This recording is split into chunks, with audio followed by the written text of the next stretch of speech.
receive it while you're on the phone. You might only be able to receive it on the laptop. Well, I can get it. I'm going to go to Facebook. That's how I had to get it last time. Yeah, I just got a deal on Facebook, so let me see what it says.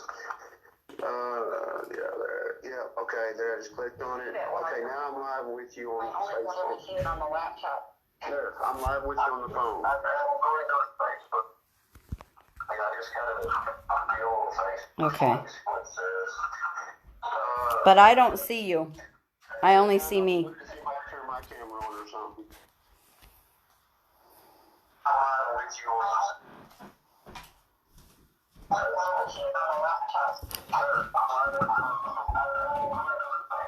Okay, it shows that you're watching me.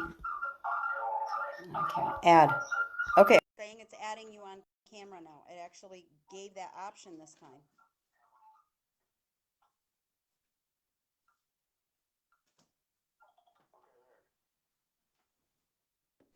there. Okay, I must have a delay. Oh, I see you. Okay. Wow. Okay, I'm going to hang that up. Okay. There. Okay. I think we should just do this. Yeah, Okay. I think so too. Just got to see Because now if I can get my headphones to work on my phone. it's only working on my phone, not on my, okay. It's only working on the phone. Okay, first of all, I'm going to apologize to everyone because I did not get a chance to do my hair and makeup because this was only supposed to be a test. So this is just going to happen the way it's going to happen though. Yeah, if you could move that, honey. Thank you. Okay. Yeah. Where's your phone again? Because I still want to use your, oh, well, I'm pretty much figured out that I think I kind of just have to not have my eyes showing because that's the, oh, okay, that's why I can use that. Okay. Yeah, that's working. Okay. Hello, everyone.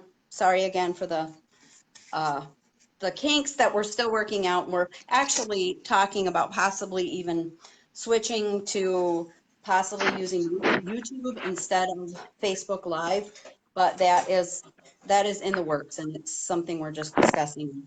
We don't have any idea if we can even make that happen, but this is Damon, who is also an ex-member of the House of Yahweh, and he has agreed to be interviewed and talk about his experience there, which I greatly appreciate. Appreciate your willingness to talk to us.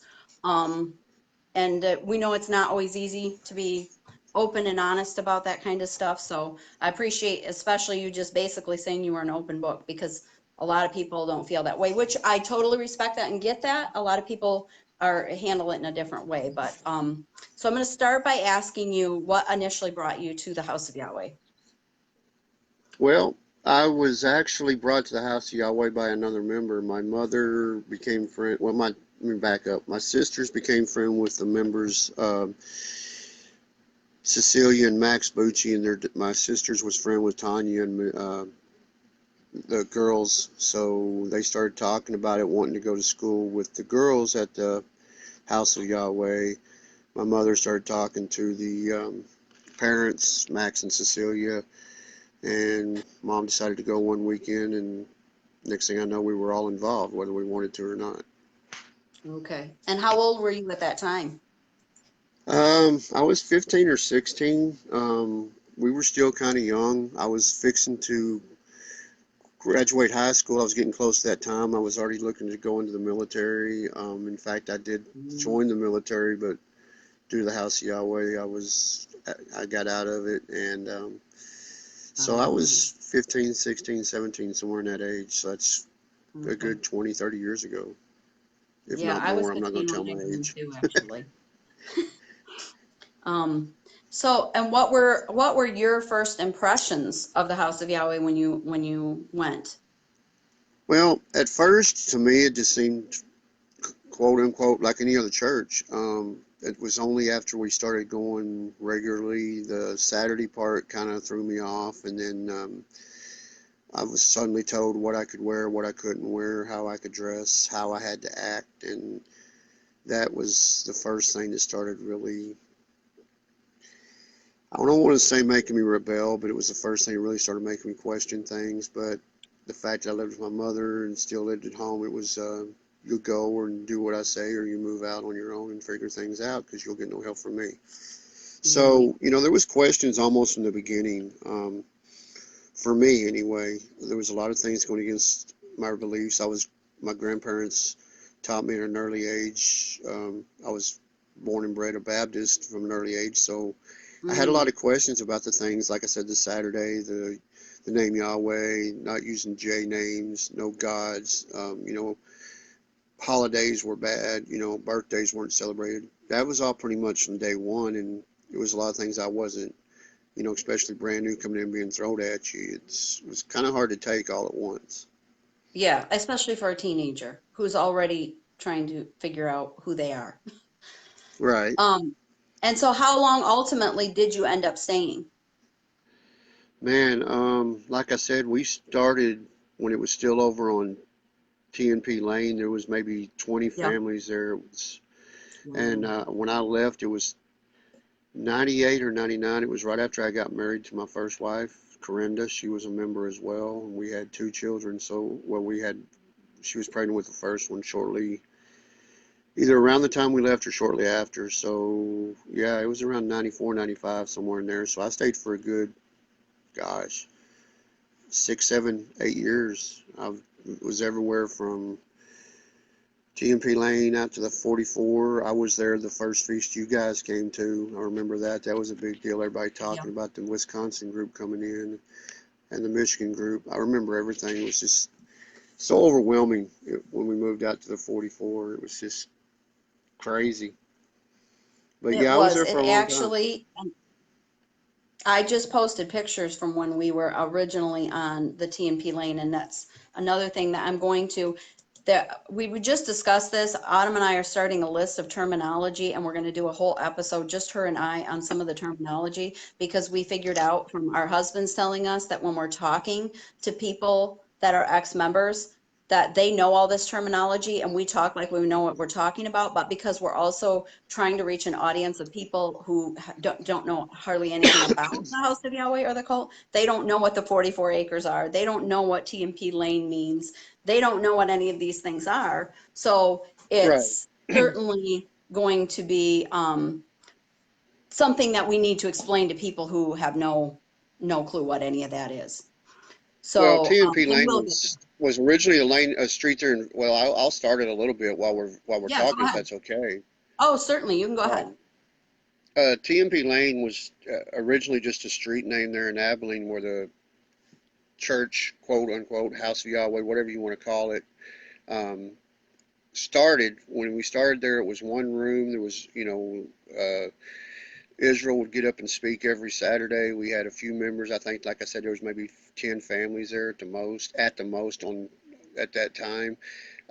Then, of course, through his wisdom, if you want to call it wisdom, he decided to start naming it Truth and Prophecy Lane. Anything to fit his narrative, he Oh, did. yeah. Shortly after that, I guess it was about a year or two later, we were still holding feasts there up until the time that his brother died, and then he had to change everything drastically. That's when a lot of the major changes came. Then they decided to Right. purchase the land out in Clyde, Eula, which became the 44 acres. And again, that was a very liberal term of the use. I don't actually think there was that many acres, but because would fit his narrative, it was named that. Oh, you know what? That's So funny because I had actually never even thought about whether or not that was actually 44 acres. But that's I interesting think at because, one time we measured it and it was not. I don't. It was quite a bit, and of course over the time, I think he was also including the land over on the road where they had the houses. right, So they're on the main road. So I think he was very liberal with his measurements and very liberal with his use of, you know, pretty much I can make the rules as I go along right, narrative, which he did.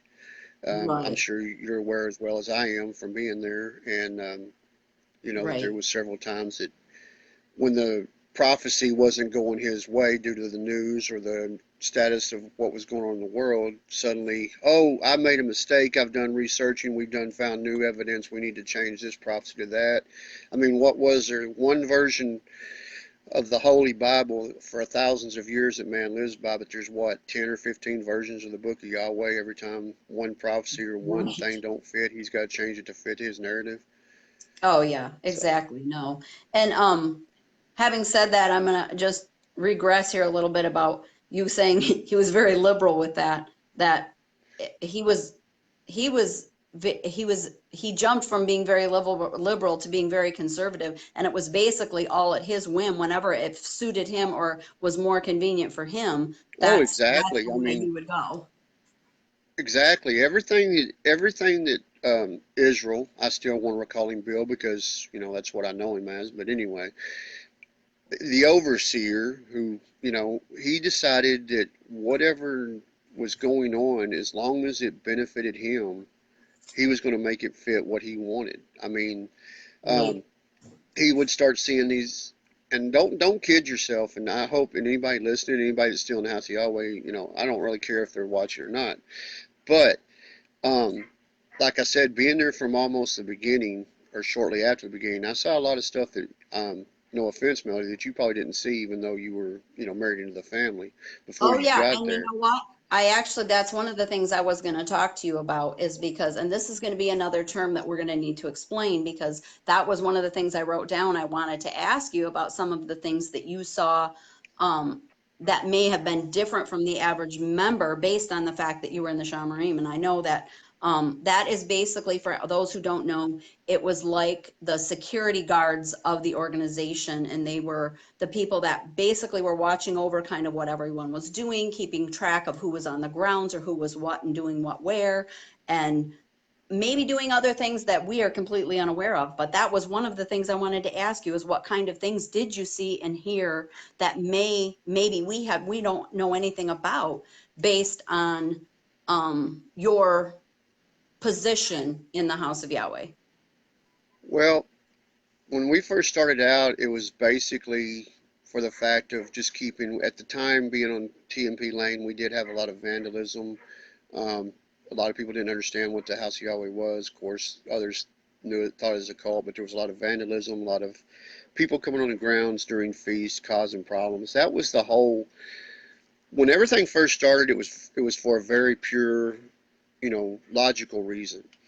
Over the Right. course of time, through paranoia or whatever you want to call it, he decided that to protect himself, he started the Secret Service. The I don't remember the exact term they've used, and I know they've used it before, or they've changed it a couple of times. But he started his own personal brand of security that followed him everywhere and was more involved in his shady dealings.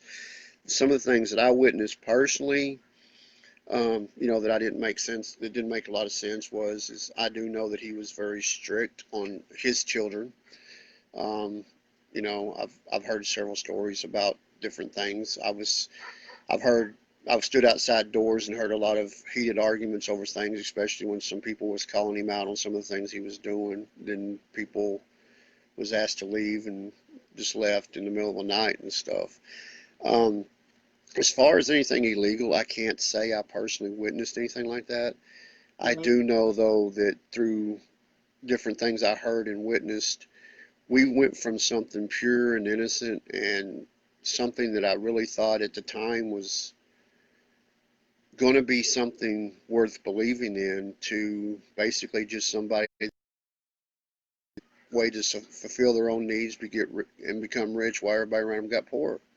And that's basically what it Right. was. He was out for himself. He wasn't out to save our souls. He wasn't out to protect us. So he wasn't out to.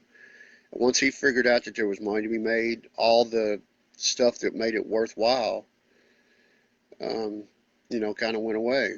Quick shout out to my sister. She's watching. She's an ex-member of the House of Yahweh Oh, as well. She yes, just I just waved to her. She said moved. hello. Yeah, I see her watching. I've got family members that I'm like. This is probably the first time watching or even hearing about any of this stuff that I went through. So welcome, and hopefully I don't think anything less of me. I'm just telling some of the stuff that went through when we were younger and what we went through. So anyway, but yeah, it was when I first started, back to what we were talking about. It started out pure. It started out innocent. It started out something we really thought was going to change our lives, and then in just a matter of a couple short years, everything just drastically started changing. The more people started coming, the more things started changing. For Right. once, No. Yeah, I know you did. And there's, that's something that you can tell later on. But, I left way before my sisters and my mother. In fact, my mother And I'm passed sorry, away in the what house. year? I'm sorry, go ahead. Oh, I was just going to ask again, what year you left the House of Yahweh? I Did you left in say 98? 94, 95, and she didn't leave till somewhere in the 2000s. Oh, so So you she left stayed a lot around the longer than same I time did. I did then. So you were part of the Great Falling Away too then. Yeah, yeah, I I was never one. knew I that. was. There was. I know I left. I know several of the Wisconsin group was talking about leaving. I don't know if they followed through with it. I know you left. Yep. You and your family left, and We were like I actually said, there was several. excommunicated. And that's why I Yeah, there probably didn't was. know about a lot of the people that left after we left because we were essentially kicked out. Right. Well, that's what they want to say to make them look good. Because if y'all left on your own, then everybody's going Right. to start questioning what did the House of Yahweh do to make them leave. Where if they say they threw them out, they Mhm. can put all the blame on y'all for leaving. But there was Exactly. several of Israel's right-hand men, if you want to call them that, the elders. It was privy to a lot of stuff that left on their own as well, but they were Right. quote unquote excommunicated. So you know, um, So, so the my old saying question is, goes, believe half of what you see and question the other half. And coming to the house of Yahweh taught me those words never, no truer words were ever spoken. oh yeah, no, So and the percentages go up substantially there. So, oh, I know, yeah. what ultimately was the reason that you had decided to leave? Well, I think one of the main reasons is when, even though I was quote unquote betrothed, which that right there is another joke if you really want to go through that, the betrothal trained to learn how to become man and wife, which basically was just more control that they wanted to give over people. Um, I just decided, then they started talking about, I was there about the time they started talking about where everybody had to be slaves, starting to change everybody's last names. Oh, and the multiple wives, you could have multiple wife things. That right there to me, I was, still relatively young, and to me, a wife or a marriage is a man and a wife, two people, not four, not six, not 10.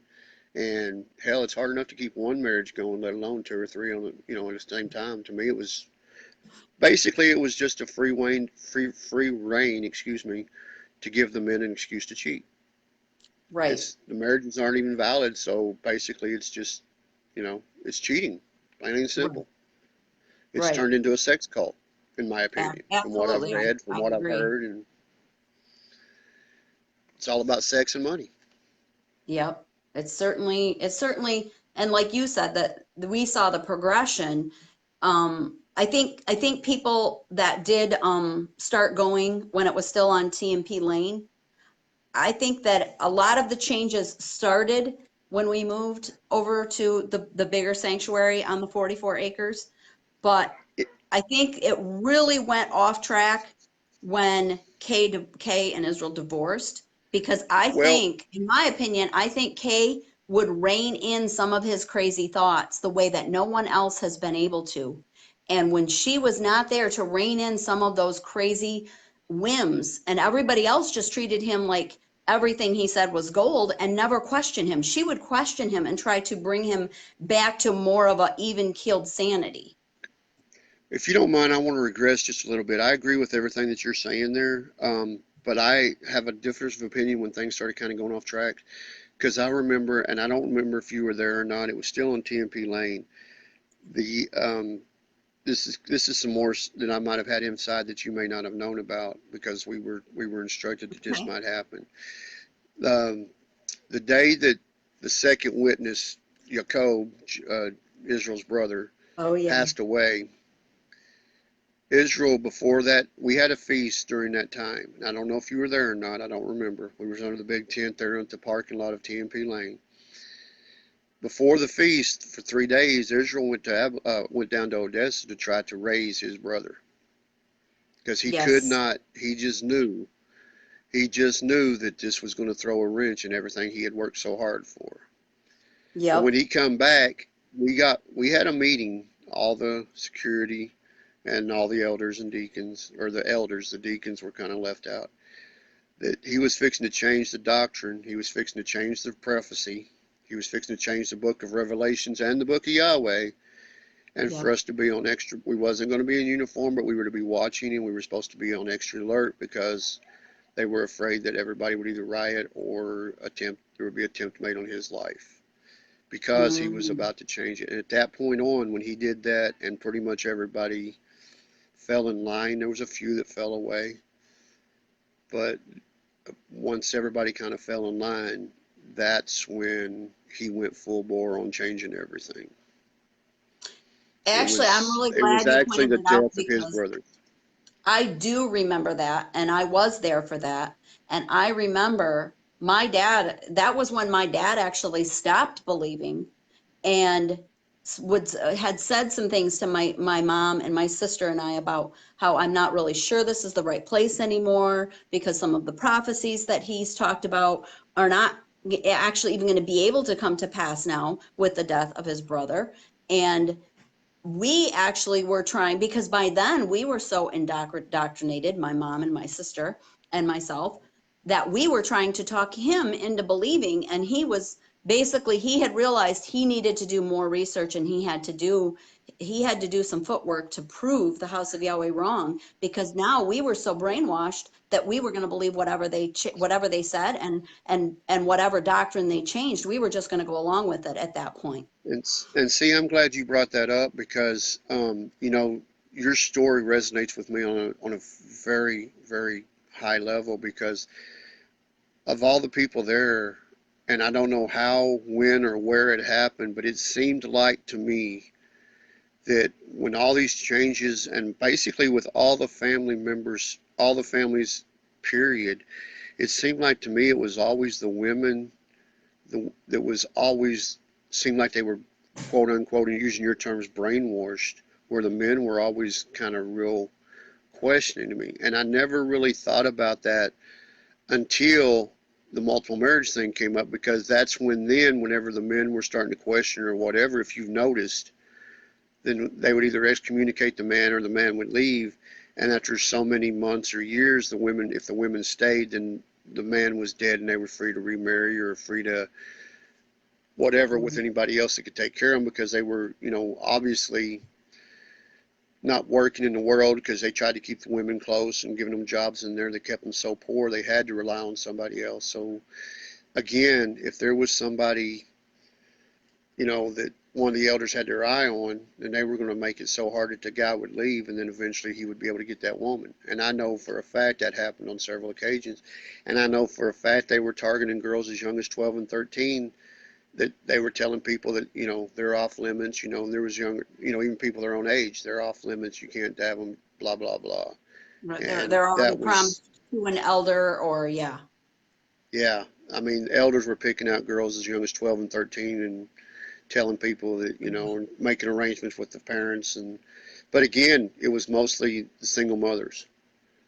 So, Right, right.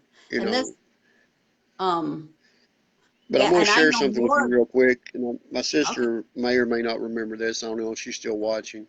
Um, she right is. I before can see Jacob him. died, right before Israel's brother died, there was a small division in the house anyway, because there was some small changes Israel had been making that people were starting to question. A group of several prominent people, elders, a couple of elders, um, family members of elders, including my family, several of them, not me and the children, we found out about it afterwards.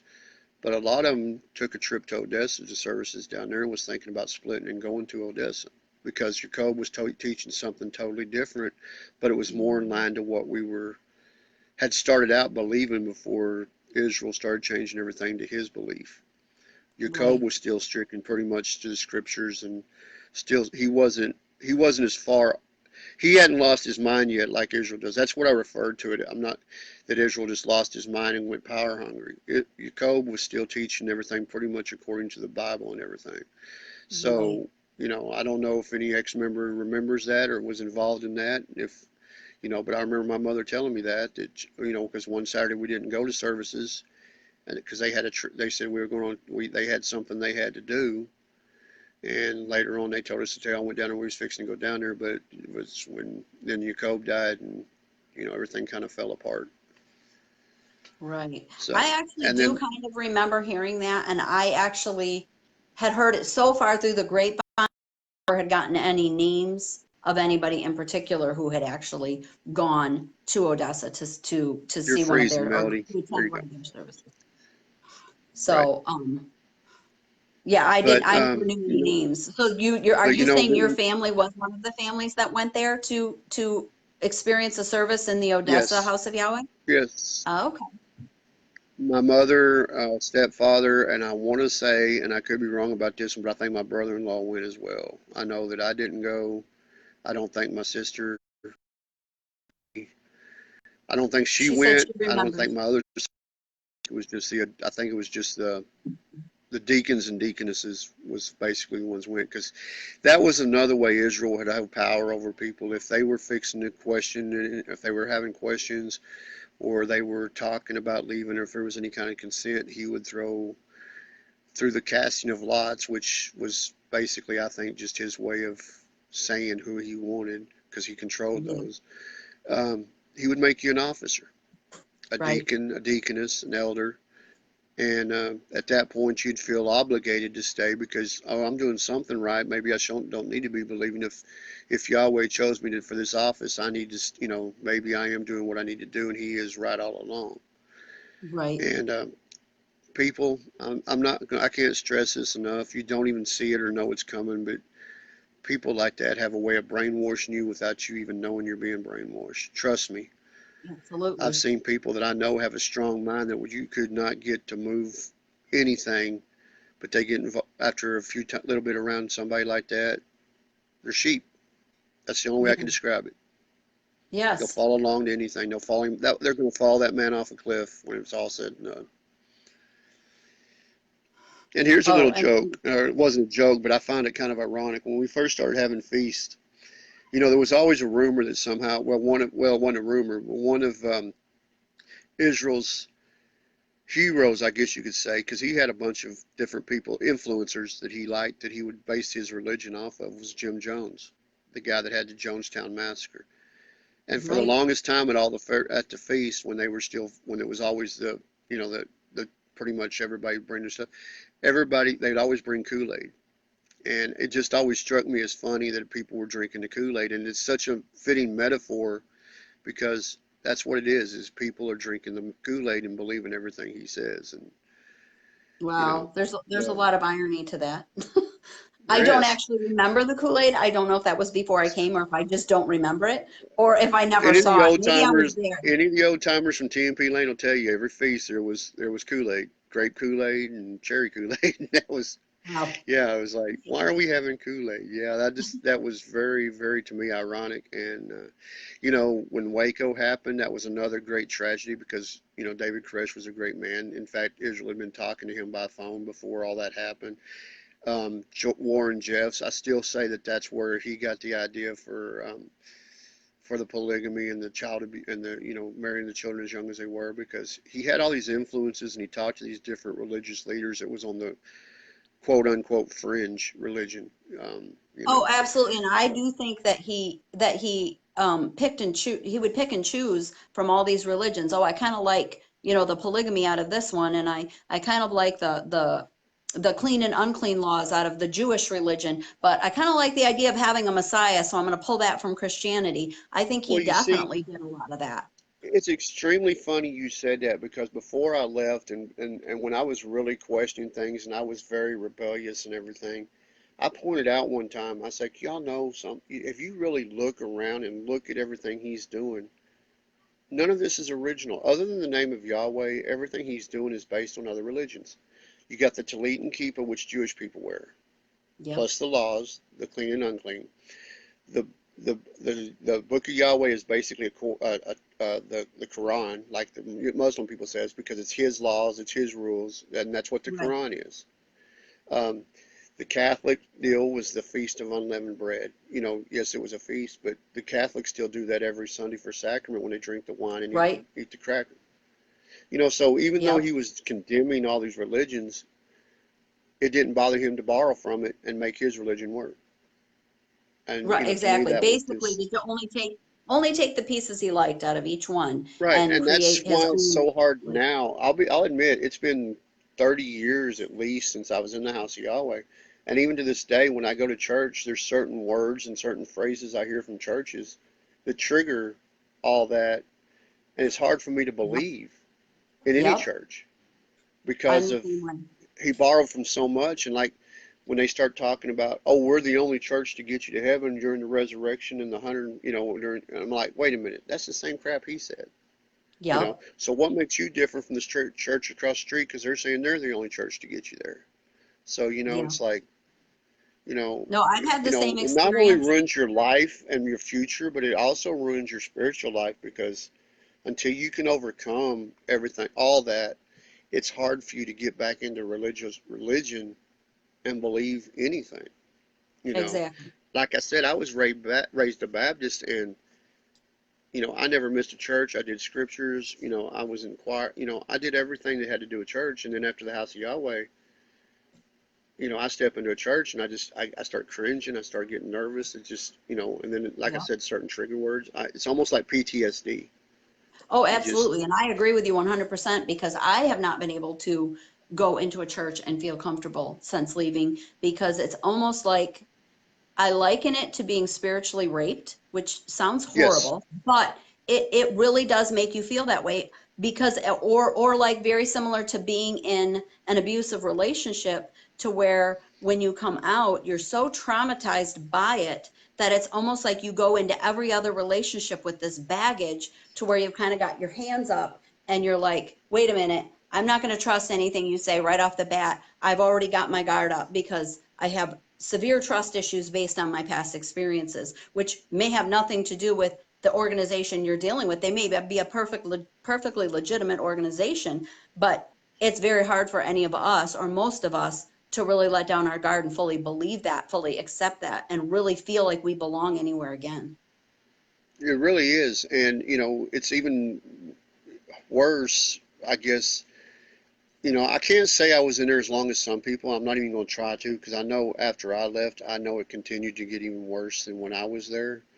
Um, but being there, like I said, me and my family and my sister will probably attest to this. When we first started, you know, being so young, I guess it traumatized us more because we actually saw, like I said, it went from something that was fun and we looked forward to it to, before our very eyes changing into this monster that's become now. And how do you deal with that when, pretty much for the first, during the formative years of your life, because my sisters, they were just barely in their teens, and they were still in middle school and stuff when we first started.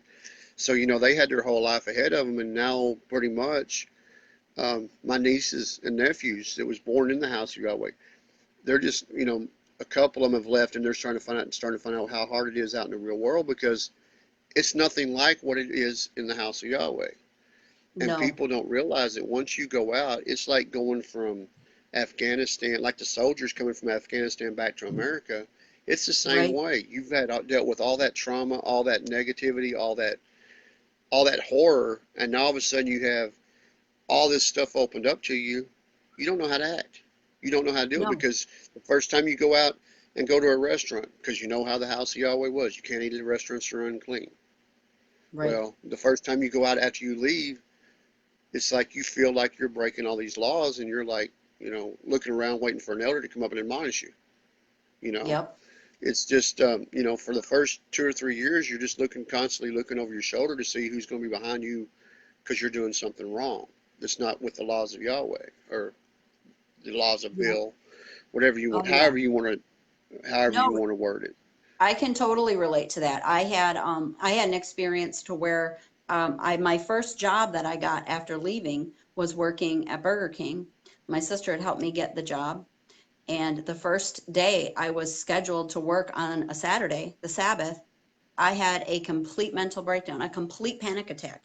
hyperventilating, I couldn't function. I could not function because I had been so conditioned to believe that that was the mark of the beast. And if I worked on the Sabbath, that I was going to go to hell. And Right. there was part of me that kept trying to justify it and saying, no, no, Mel, that's not, you're brainwashed and you're just thinking that because that's what you've been conditioned to think. But I couldn't do it. I literally called them and said, take me off the schedule. I can't work anymore. I'm sorry. I can't do it.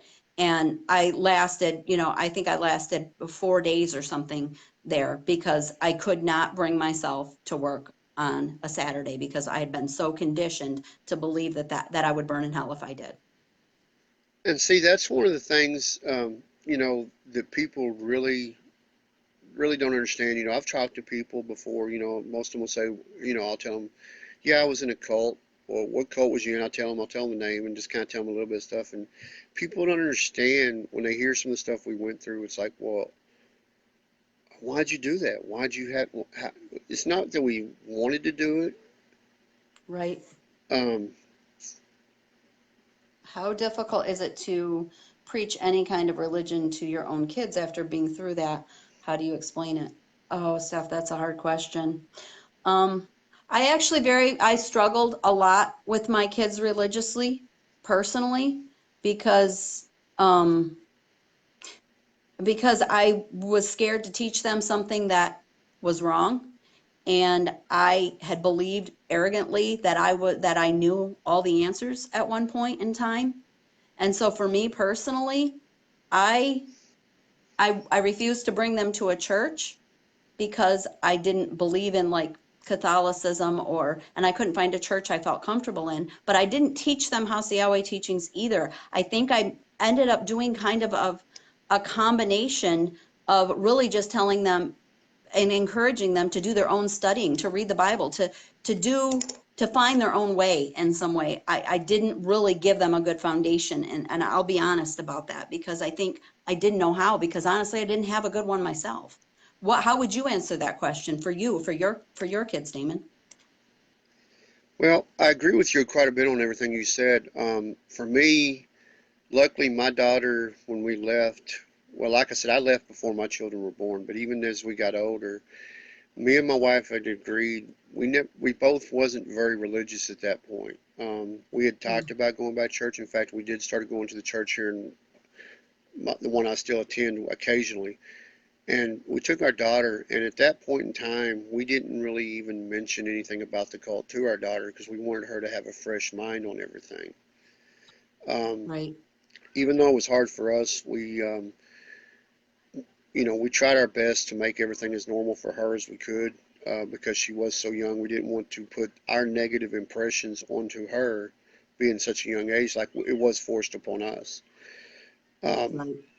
so as she got older and everything, it just kind of got to the point to where we just kind of started drifting away from church and drifting away from everything. But I can honestly say with her, we never made it about anything other than try to give her good experiences so that she can make her own decision.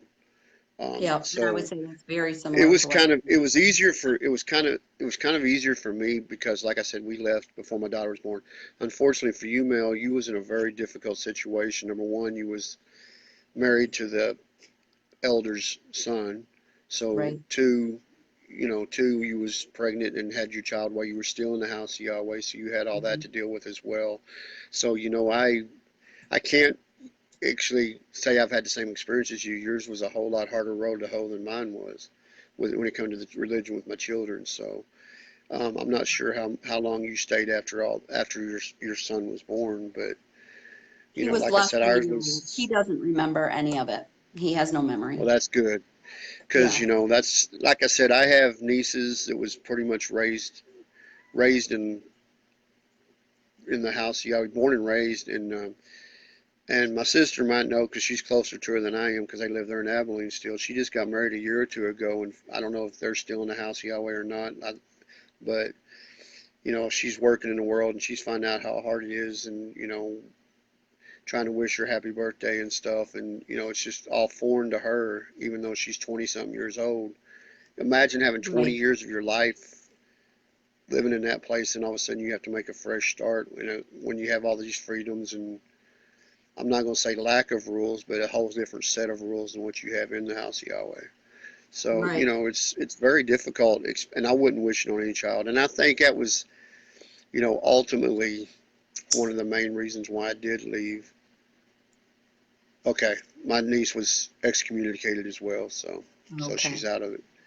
I'm very glad to But hear that that too. was, I think, other than the stuff that I mentioned earlier about the House of Yahweh changing and some of the rules that they made, I think really, if I was honest with myself, knowing that my daughter was fixing to be born and not wanting to put her through all that crap, and I wanted to give her, a chance at a good life, I think that was ultimately the decision. Was I That was knew ultimately what made I knew it you. was headed in a bad direction. I knew I was already having questions, and I knew there was no sense in staying where I knew I didn't belong. And Right. so, I lost my mother and sisters over it. Um, just the last few years, I went and saw my mother before she passed away. We mended a few fences. I would like to say me and my sisters are starting to get closer. We talk, and That's we're good. finally able to I'm glad to start hear that. building somewhat of a relationship, even though we're still kind of guarded and still kind of distant Right. from Now, each how other. I how think much longer did they stay after you left? well, Misha, the youngest one, is still in there. They're still Oh, in I that one. didn't know that. The youngest sister, I yeah, didn't know she's she still was in there. still in. Um, Okay. my sister Maya, she's on here. She can tell you more about when she left than I can. But I know they stayed in there a good 3 or 4, maybe 5 years later, even longer than that, Okay. possibly. Like I Okay. said, my youngest sister, she's still in there with her husband and everything. So, you know. So, so Yeah, but we still do talk, you think and some of we it still was talk as that? much as we can. Do you think some of your reason for leaving then was based on the fact that you knew you were getting ready to have a daughter and you could see the negative way that the teachings were going to affect women and you didn't want to put your own daughter into that Exactly. I mean, situation? that was the last thing I wanted was, for her to be, if we'd have stayed at 10 or 11, I would like to think that my thinking now is the same way it would have been then, that, there's no way in hell I'm going to let any man even think about marrying my daughter at 10 or 11 years old. I don't Right, care if they're an elder or Yahweh themselves, that's just something you right, don't do. right, So that, because that was about the time that the multiple marriages come in. If the slaves, if you wasn't married, if you wasn't this, if you wasn't that, you had to be a slave to someone. Sorry, I'm not a slave to nobody. Um, right. you know, and the last thing I wanted, so it was just, in my opinion, the best thing for me to do was just to take my wife, no matter how hard it was going to be, and To and just protect your leave and family. get You out of there. wanted to protect your family. Right. And her parents had already left, so they had kind of been,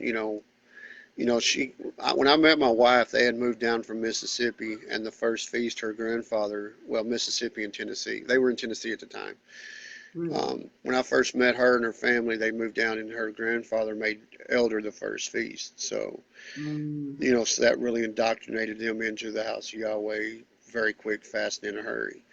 right. Um, she left. They left several times and came back, and then finally I decided rather than her keep leaving, I'd marry her. But her family was still gone. I could tell that was tearing on her because they were living there in the same town, and we were over there all the time during the week. And before we got married, Right. of course, she was still living there, and the only way I could see her was to go over there. But the night that I left, it was funny. We were over there on a Friday, the night before Sabbath. We had our own room because they said we could live there that way. They could still be close to family with it and everything. And it was a Friday Right. night. It was about sundown. They were in there cooking dinner. And by that time, I was kind of in and out anyway because I didn't care. I really wasn't watching the food laws. I didn't care at that point about them. I was just, you know, kind of like other Christians. What I do Monday through Saturday don't affect what happens on Sunday. Sunday I'm a good Christian. Well, Right. that's the way I was in the House of Yahweh right there at the last. Monday through Friday, it didn't matter Mm, what I did. Saturday, I'd go be the perfect House of yeah. Yahweh member. Right. But You that were night, putting I you was were sitting putting there it first. watching TV. Son was down. My wife come in and said, Son's down. You're still watching TV? I said, yeah, you're right. I turned the TV off. I got up, walked in the living room, and sat down and started watching TV in the living room with the rest of the family. She said, what are you doing? I said, I'm done. I said, I can't do it no more. I said, I just can't do it. And I said, if you want to go back, I understand, but I can't do it. And that was that. It was just as simple as that. Everybody says, I know there's people that's wanting to leave, but they're scared. I know there's people that's left that went back because they didn't think they could do it or they don't know how they're going to do it. Right. Sometimes it's as simple as just, I can't and I'm not. And just next day, just Right. wake up and try to make the best of what you got and pretend it never happened. Like I said, luckily I Right. had a support group. I had her family. So, you know, because I knew at that time I was going to lose all my family, which I did. Um, I didn't have no contact with my mother until she got sick. My sisters, I didn't have no contact with them until my younger sister left, pretty much, or Right. Maya left. And And I didn't even know she got married. That was the weird thing. She called me, and I went down to see her in Texas after she left, and I didn't even know she'd gotten married. wow. Never even met the Yeah. guy she was married to. My Yeah. younger sister got married not before all of us, but I never met her husband. Wow. So it was just, surreal to me that how much had changed over a period of time. And, it just, I'm not And angry about it because I did make a lot of good friends there. I still have a lot of good memories about people I did meet, such as yourself, your family. Your dad was kind of, I really liked your dad, but he scared me. You never could tell when he always had the same expression and the same mood. It seemed like you couldn't tell when he was happy, when he he was did, sad, when he and was mad, his when he was eyebrows joking. his Yeah, he eyebrows would made always him say look like he something was always he'd kind of say an something to me, and angry guy. I remember one day we were on patrol together. He was a Shaw Marine right there at the last before everything kind of blew up, before they did the casting of Right. lots and they changed everything. That only select few, which was once again Israel's handpicked people that was going to follow him into blindness. Right. But we were on patrol one night and we were doing, and he said something to me, and I don't even remember what it was, but he was joking with me. And I looked at him and I said, "You're joking, right?" And he had that same look on his face that just absolutely made my blood run cold. I was like, "Okay, never mind. And I'm going to go on this side of the yard. You go on that side, and we'll meet in the middle He sometime later probably on." was joking because he Oh, was he really was. He told me he later looked on. He come mean, up. but he was a teddy bear. Yeah, he come up. He come up at the end of. He come up as we were getting off duty when we were in the office, turning the radios in and telling everybody, hey, nothing happened, whatever. These people are still Right. up, or this person still had a fire outside, kind of watch it. But as we was walking out, he put his arm around me. He said, "You're so easy to mess with." He said, "But I was just joking, right?" I said, "With you, I never know." He said, he just kind of laughed. He said, "Always keep them guessing." I was like, "Hey, you do a great job of it." He just kind of laughed and went on, and That's then funny. shortly after that's when everything kind of hit the fan and everybody went in different directions. But I won't forget that, and I really, I am very sorry about your dad. Thank you. Thank you. I appreciate that. He was Um, one of the good ones. yeah, I think so too. And he still struggled with a lot of this too at the end of his life. He still struggled. So Melody, what? I think to a degree, a lot of us do. There's still days that I struggle with it. Like I said, certain things will trigger it. Certain people will trigger it. Certain Absolutely. expressions will trigger it. The other day I was walking, we were having a discussion about all the stuff going on right now, the vaccinations, them wanting to put microchips in your hand to say that you've been vaccinated, whatever. And the first thing in my mind is I just automatically flash back to the House of Yahweh, the mark of the beast, the Right. all the stuff that Israel was teaching about the end days. And even though I don't believe it, I had that momentary flashback, and I lost it. I was just like paranoid, and I was like, all stressed out, and because and it wasn't because I believed in any of that stuff. It was just because I had that flashback to that this was the same stuff he's teaching, and well, what if it is really coming true? Right. Oh, I For did the that same moment every thing. once in a while. I did the exact same thing in March when all this pandemic stuff started. I went into I like kind of regressed and went into this panic mode. And I can tell you, I quarantined probably a lot more strict than just about anybody I know because And see, my anxiety just the level opposite. was through the roof. See, mine was just the opposite. I didn't let it bother me. I went out and did everything I could because, I really at first didn't believe it because everything I kept reading was it was basically the cold and flu. Yes, there's some with you have underlying health issues, there's more to it than that, but but basically it's just the same strain that causes flu and the cold. So, you can go in with a cold and they'll do a test and they'll come back positive every time. That's why I think a lot of the numbers are triggered, but that's a whole nother topic for another interview. But as my Right. sister's saying here, that was something I was going to touch on. I understand since I've left, it's gone from you could pretty much sit with your family, even the married people, to where the house is divided. You got men on one side, women on another, and women are now wearing the traditional, I don't know what you call it, but you got from head to toe, everything's covered, including your face and mask, like the Indian people wear, or the Hindu Oh, I people, or think it's whatever called it a is, that burqa. religion. Yeah, the burqa, whatever. But Yeah. my sister commented down here that when she had to wear a mask to work for that, when the COVID started, it triggered her back to that too. So, I see so that. there's Yeah. still things about it. But again, back to what we discussed earlier about him barring from religion, the separation of the man from the woman to keep from lust from the hijab, burqa, Oh, yeah. whatever. Yeah. But see, that reverts back to what we said earlier. He's borrowing that now from the Muslims and the Hindu, Yeah. the Muslims, staying completely covered. Exactly. Women are covered from head to toe to prevent lust from the man. Everybody's been out there and they've pretty much been raised with each other. Everybody knows what the women look like. What's the point now? You know Right. what I'm saying? Oh, yeah. And now that Absolutely. I heard the best analogy the other day. It's like somebody said, "Okay, here we are, 6 months into this COVID, and now they're wanting us all to making it mandatory to wear a mask and everything." They said that's kind of like putting on a condom at the baby shower. It's like you got a point. Right. Why wait so late to do something when you should have done it at the very start? But I just thought that was kind of funny that It is that kind of funny. everybody don't pay attention to anything until it's too late, and that's the way it is with the House of Yahweh. It's kind of a fitting Right. analogy. It is. People don't It is. realize what's going on until you've lost everything and it's too late to do anything.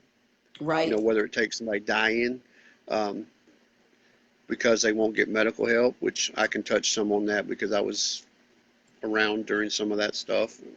Nobody died, but it was hard to get them to I think Melody, if she's still here, can attach to that too. That I she, think she there was left. times that she needed. It was things were above her control that she was trying to, do, and it was hard to get anything to do anything. Um, Right.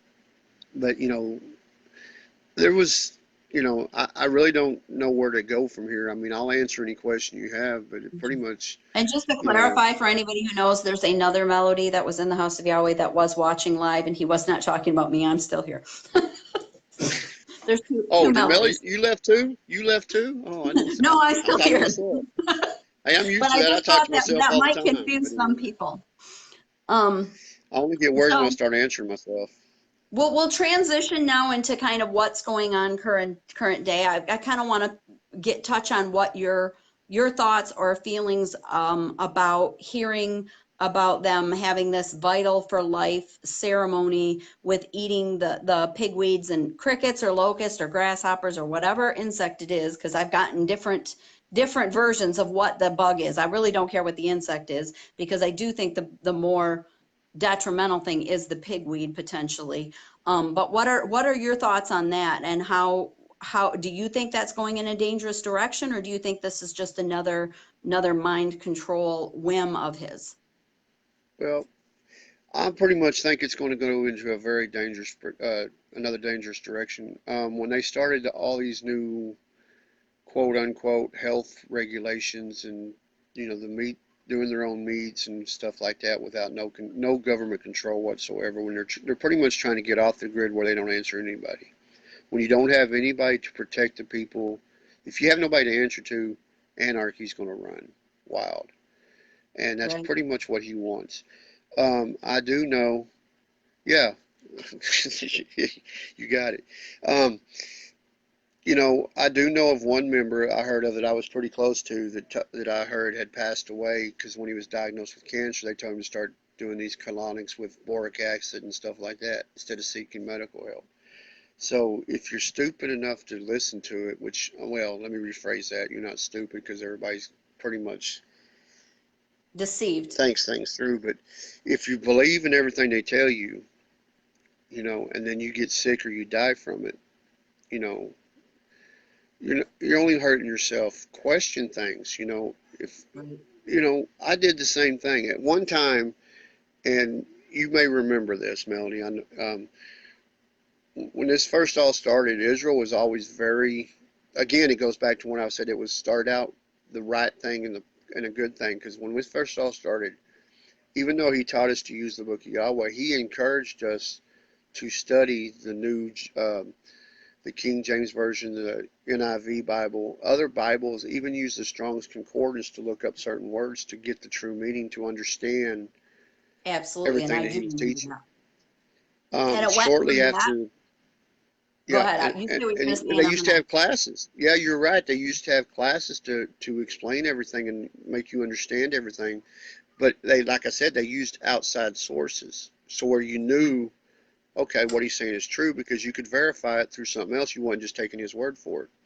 Again, when Yaakov died, moved to the 44, and he started taking complete control and losing his mind, suddenly we weren't allowed to do that no more. It was only his word. It was only his word. You believed him or you got out. Like my sister said, Yep. you study yourself out. Yeah, exactly. And Because then it went to the only thing you can read is the doctrine. You don't only read the book of Yahweh, only read the booklets, only listen to our sermons. Don't listen to any other teaching. Don't use any other sources. Don't use any other Bibles. It did change, and I was there for that right, transition. And that yeah, was I when my thought you dad were really started questioning. Yes. right, and that's what I'm saying. So he is, pretty much got everybody, and the ones that I feel the most sorry for are the ones that he has gotten tore down so far, and the ones that have been there for so long. Because I've pretty much resigned myself. My sister's never going to leave. I've given her options. There was I don't know what was it, about a year or two ago. She was crying on me, and she just like was all, I don't know if I can do this anymore. My life is not what I want it to be. Blah blah blah. She was having trouble in her marriage. I offered her a way out. I said, I'll come get you. You can move up here, but you're giving everything up. You're not going to have any contact down there. You're not going back down there. If you do, don't ever call me again. I'm not going to keep doing through this. So, I know that, and I've resigned myself that there's people there, just like my mother, that are going to be there till the day they die. And there's people I love that's going to be there till the day I die. Um, but I can't do nothing about it. You can't go in there and storm the gates and make them leave. That's been tried. And then you Right, wind up dead exactly. anyway. And Waco was a perfect example of why even the government doesn't want to touch anything like this because essentially, even How though these people controversial are do you, brainwashed, they're there on their own free how will. controversial do you want to get? Say that Because again. there, I said, how controversial do you want to get on this Facebook Live broadcast? Oh, I don't know. I don't know. We'll see. Where do you want to go? Well, I was just going to say, because I do know that there was a very famous case, and I'm sure you remember hearing about it, where this gentleman went down to Texas to try to get his family out, and he went down there and made a scene, and he did everything he could, and 2 or 3 days later, while he was waiting to go to court, he wound up mysteriously killed in his motel room. Oh, yeah, and And I don't know if that, I think I'd heard a little bit of that. I think, and I don't know yeah, a lot of so the details. that's why I said what I said. You can't actually go in and you got to be very careful because I don't know how much reach. And I read something the other day, and I think you posted it, or it may have been in the Facebook page. I don't remember where I read it, and if it wasn't you, I apologize. But I've read now that they're starting to get somebody on the police force or they're in EULA that's actually on their side. It's just giving him more power to do what Oh, he yeah. wants to do. And it's No, going to be a but see, matter of that time was, for you don't believe what I say, he's just going to take you out and shoot you, and there's not going to be anything anybody can do about it. yeah, They're and not it going to is excommunicate him. They're going to scary. start killing them. It is scary. It's very scary. Oh, I The know. where the rabbit hole that could lead down does it terrifies a lot of us that have come out because we know that he's progressively gotten power hungry, and the only thing that might be stifling that a little bit is I've heard that he's starting to have some dementia or memory type issues, which may stifle some of that power. He may forget how power hungry he is. I don't know. Well, I don't know the true story. I know that one of my sister's friends that I think she can answer this, so watch the deal. Tanya, I think, was her friend. Was yeah, Matt's another one, but Tanya, her friend, I think, after she left and finally came back, and then after her parents died, she was one of those that was very staunch disbeliever, and for whatever reason, she started going back, and she wound up marrying, being one of Israel's many wives, and then suddenly she died, and I don't know. They said it was cancer, but But then again, anything around him, I don't care. It's kind of like the COVID. Well, this guy died from COVID. Yeah, he was found in a ditch, stabbed 37 times, but he died from COVID. Anything when it comes to Israel Hawkins, It's suspicious. I question it. You have to Yep. question it because he's so evil and so conniving, and I hate to even say this, but being an ex-police officer, he knows how to get away with stuff. Right. And Oh that's yeah. why I No, think I that, believe that. how else could he beat that case of all the underage children working and, child labor laws? He beat all that. The only person that went down from him for it is, and that was for following the teachings, was Yedidia, Yep. But he took the fall for Israel because they were looking for Israel, and he took the fall for him. Even though he did it, it was per Israel's orders. Right. So, Yep. Yep. I've heard So similar. he has a way of, and he has a way of his little minions falling down to that last little breadcrumb and doing everything, no matter how dirty it is, because they will get a place at his right hand when New Jerusalem comes. Absolutely. So yeah, back to your original question. I see it being very dangerous. I see it. I honestly hate to say this, but I would not be surprised to see it turn into another Jonestown. Yep. And that's my biggest fear. Sad as It I is hate to my say biggest it, fear. that or another Waco. I see him commit, but I don't see him going out peacefully unless he dies. I think if he does die, Yep. I think people then will finally start waking up because there's no way then that they can twist that prophecy. Right. Because No. for what, 40 years, he's the true witness. So if he dies, how can they twist Right. it? No, I agree. I agree. I think that really Hi, Nessie. that's their only There's hope. And another actually, ex-member. oh yes. There's another ex-member. And I think the thing is that and I'm going to apologize to anybody who's watching live that was expecting this to be tonight. We were having so many technical difficulties. I don't know, Damon, it took us, what, 20, 30 minutes to figure it out and get everything up here because I was trying to do it through my laptop. So once we got both of our faces on the screen, we were like, let's just do it so we don't have to go through this again and we can remember how we did it, hopefully. So I appreciate you being willing to do it last minute like this too. So. Hey, no problem. Like I told you, I'm an open book, and today's an easy day. I don't have anything planned, but actually I'm kind of glad it happened this way because now if I decide to, I can go fishing this evening because I usually go about 6 o'clock anyway. There you go. So Perfect. it kind of opened up for me. I'm kind of glad it kind of. Go ahead. I was just saying we're starting to get more viewers now. So. Yeah, I see that. Hey, I'm open for any questions if anybody out there has any questions, if Melody's okay with it. It's your feed, Absolutely. so whatever you want to do. Yeah, no, absolutely. Anybody who wants to ask Damon a question, feel free. Anybody have a question? But, so was it Shaul that just recently died? Yes. Yes, and I did hear too that another woman died. Was not familiar with her and I did not recognize the name. And therefore I couldn't even repeat the name because I think it started with a G, but Right. there was another woman and I think she was in her 50s and they died on the same day, which I did find very suspicious that they died for the same reason on the same day. Yeah, that is, again, question everything when it comes to Israel and the House of Yahweh. That was something that struck me kind of odd. My mother died a few years back in the House of Yahweh, and they told us they weren't going to have a funeral. In fact, the funeral home contacted me after the fact because I called them and asked them. I said, if there was going to be an autopsy or anything, because I found my mother's, even though she had cancer, there were still some questions I had about her dying so soon after the cancer diagnosis. Right. And I'm not going to get into that right now until I have more answers. Right. But I called the funeral home, and from worrying about you, but they told me, they sent me a copy of her death certificate, and they told me that they were told to get the body ready. They got her ready, and within 5 or 10 minutes that same day, they come and got her and put her in the ground. From the same day, they come in the back of a pickup truck, loaded her. Conveniently, that's their teaching, is that they have to be buried by sundown the day that they die. So, but back to the thing I'm getting at is that same day, or a day later, I went on their website and was looking at the obituaries, and there was another guy there. I didn't recognize the name, but they said he had been a member, was a member. He either was or was an ex-member. It didn't clarify. It just said a member of the House of Yahweh had died, and they were having a celebration of life and a full funeral for him. And I just found that kind of odd that they wouldn't do that for my mother. So, you know, I had a lot of questions with that, but I couldn't get no answers from anybody on that as well. So that just kind of made me wonder. And like I said, he could have been an ex-member, but it didn't specify that. And the funeral home, when I called him back, wouldn't specify.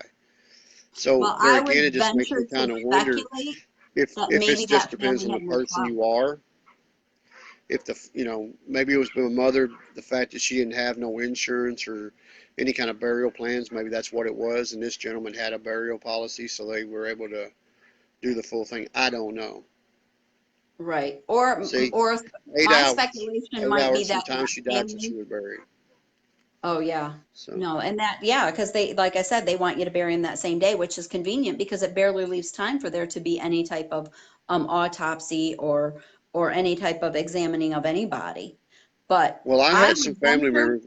I didn't personally, but I did have some family members ask me because shortly before my mother died, and you know, they put her on morphine for the pain, and my sister and was the one giving it to her, and you know, all of a sudden, within a day of her being diagnosed or getting that, then all of a sudden, you know, she died, and there was just some questions about how, you know, when she got it, how, you know, who gave it to her, and because all that right, stuff was, you know, as soon as she died, they come and picked all that up. Everything was pretty much swept under the rug. And I'm not saying, and I'm not saying anybody did anything wrong, but to the outside world, there again, being the House of Yahweh that don't understand, people that don't understand the House of Yahweh, you know, it looked very suspicious, right. you know, Yeah, and for I can the way that understand they that. did everything. And, you know, like you said, with an elder dying and another woman dying on the same day at the same, for the same cause in the same place, you know, that is very suspicious as well.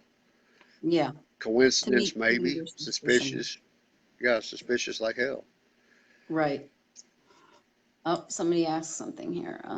I have a Sure. friend who, I have no problem with it, Nessie. Ask Melody, this is her post, but I don't see a problem with that at all. oh, The certainly, more we can make actually, aware of it. this it will afterwards I'm going to not only post this on my own news feed, but I will be posting it on the group. I have a group. I'm doing a group with Autumn where we're both interviewing people or sometimes interviewing people together. It's called Leaving the Lies, Speaking Your Truth. And it's about ex-members of the House of Yahweh. At least as of right now, it's just House of Yahweh ex-members speaking. Eventually, we may reach into other cults, but that would be down the road further. But it will be posted on there. And Nessie, I will invite you to that group, and then you can invite your friend because it is not just for ex-members of the House of Yahweh. It's a public group. It's open even to people in the House of Yahweh, which brings me full circle because first of all, I want to thank you, Damon, for talking with me today. But I also wanted to ask you, do you have a message or anything you want to say to anybody that's still in there, including possibly your sister, or just a general message, whatever you're comfortable with, that you want, if anybody that is still in there is listening, do you have anything that you want to say to anybody? Any final words?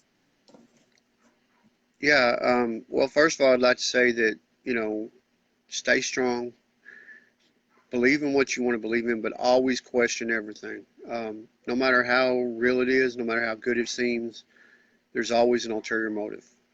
Just, you know, if something doesn't strike you right, follow your heart, check it out, do more research. You don't have to tell anybody you're researching it. You don't have to make a big stink about it, but just Absolutely. satisfy your own heart and mind.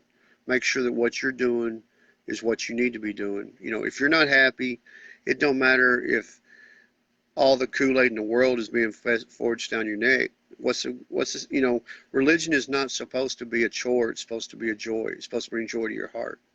If you're not happy, if you're not joyful, whatever words you want to use, then question that. Why am I not happy in a place that I'm supposed to be nothing but happy? You know, just like a Yeah. marriage. If you're not happy in marriage, you get out. Same way with religion. If you're not happy, you know, why are you still there?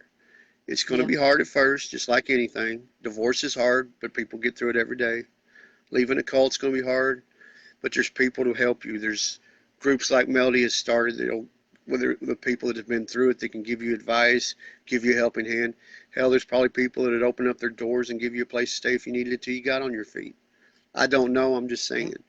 But always, you Right. know, look outwards as well as inwards. Keep your eyes open. Don't follow blindly. The next step you take may be off a cliff, and there's no coming back from that. And just remember, somewhere out there, you do have family members, maybe not in the house of Yahweh, that you've lost touch with, that are still in the house of Yahweh, that's not in the house of Yahweh. I don't know. But they're still loved by family, even though y'all may not talk. And family would help you out if you would just reach out.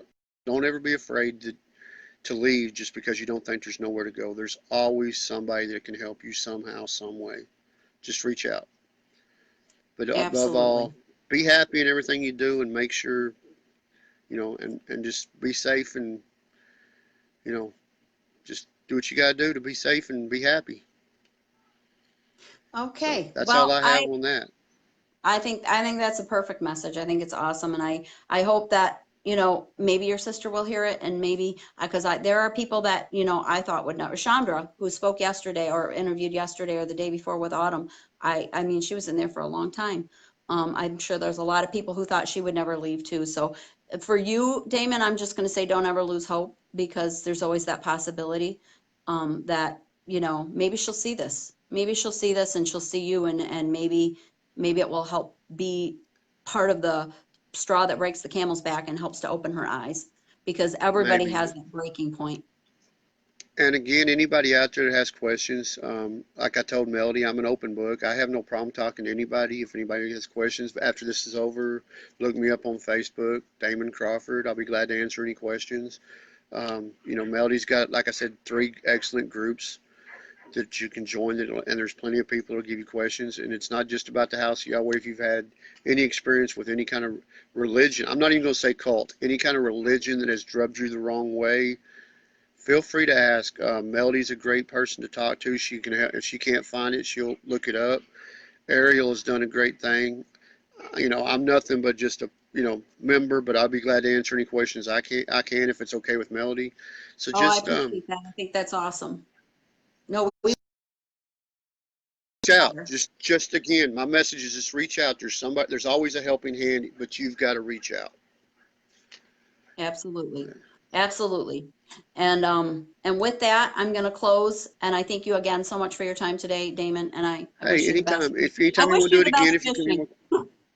Hey, thank you. But if you ever have any more questions or want to know more from the OG days, Okay. OG, boy, I really sound old.